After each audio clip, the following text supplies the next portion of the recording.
तानाशाही नहीं चलेगी, नहीं चलेगी, नहीं चलेगी। तानाशाही नहीं चलेगी, नहीं चलेगी, नहीं चलेगी। तानाशाही नहीं चलेगी। वोट चोर, गद्दी चोर, वोट चोर, गद्दी चोर, वोट चोर, गद्दी चोर। राहुल गांधी आगे बढ़ो, हम तुम्हारे साथ हैं। राहुल गांधी संघर्ष करो, हम तुम्हारे साथ हैं। भारतीय राष्ट्रीय काँग्रेस पक्षाचा राहुल गांधीचा वोट चोर, गद्दी चोर, वोट चोर, गद्दी चोर। नहीं चलेगी, नहीं चलेगी। तानाशाही नहीं चलेगी, नहीं चलेगी, नहीं चलेगी। तानाशाही नहीं चलेगी, नहीं चलेगी, नहीं चलेगी। तानाशाही नहीं चलेगी। वोट चोर, गद्दी चोर, वोट चोर, गद्दी चोर, वोट चोर, गद्दी चोर। राहुल गांधी आगे बढ़ो, तानाशाही नहीं चलेगी, नहीं चलेगी, नहीं चलेगी। तानाशाही नहीं चलेगी।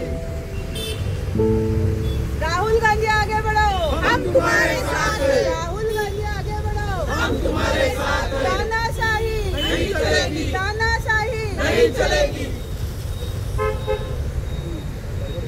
महादेवपुरा या मतदारसंघामध्ये जो 1 लाखापेक्षा जास्त मताचा घोळा आहे, मतांची चोरी होते, ज्या आरोप केलेला आहे त्यावरती निवडणूक आयोगाने राहुल गांधींना तुम्ही शपथपत्र द्या म्हणून असं सांगितलं।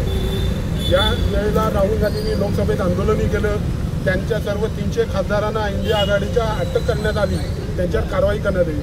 मुळातच निवडणूक आयोग हे स्वतंत्र आयुक्त आहे, पण हे मोदी शहा यांच्या नेतृत्वाखाली जे आता निवडणूक आयोग राहिलेलं नाही तर मोदी आयोग असं राहिलेलं आहे। मुळातच एक घरात 100-100 150 मतदान आहे, एक मतदाराच्या नावाने 4-4 रॅपिड कार्ड आहेत आणि असे डबल वोटर टोटल बोगस मतदार 1 लाखापेक्षा जास्त असल्यामुळे निवडणूक आयोगाने खरी चौकशी करून देशामध्ये पारदर्शकता निवडणुका कशा होतील आणि सर्व मतदारांना कसा मताचा अधिकार वापरता येईल।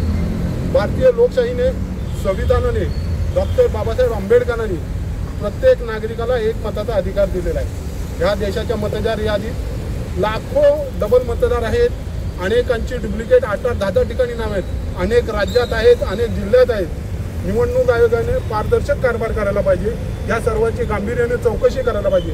आज काँग्रेस पक्षाच्या वतीने संपूर्ण महाराष्ट्रात 14 ऑगस्ट मशाल दिन म्हणून यात्रा करावी आता पक्षाने आम्हाला हर्षवर्धन सपकाळांनी सूचित केलं। आम्ही त्यांच्या सूचनेनुसार चिपळूणमध्ये इथं आम्ही कॅन्डल मार्च केलेला आहे।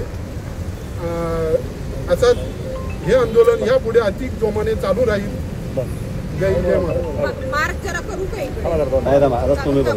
लोकांना ह्याचं गांभीर्य कळलं पाहिजे। वोट चोरीचं गांभीर्य हे लोकांपर्यंत पोहोचलं पाहिजे, जनतेपर्यंत पोहोचलं पाहिजे। त्यामुळे आज आम्ही पावसात उभे राहून आम्ही हे आंदोलन करतोय की लोकांना उद्या स्वातंत्र्य दिवस आहे आणि लोकांना ह्याचं गांभीर्य कळलं पाहिजे। त्यामुळे आम्ही काँग्रेसचे सगळे कार्यकर्ते हे आंदोलन करतोय। थँक्यू।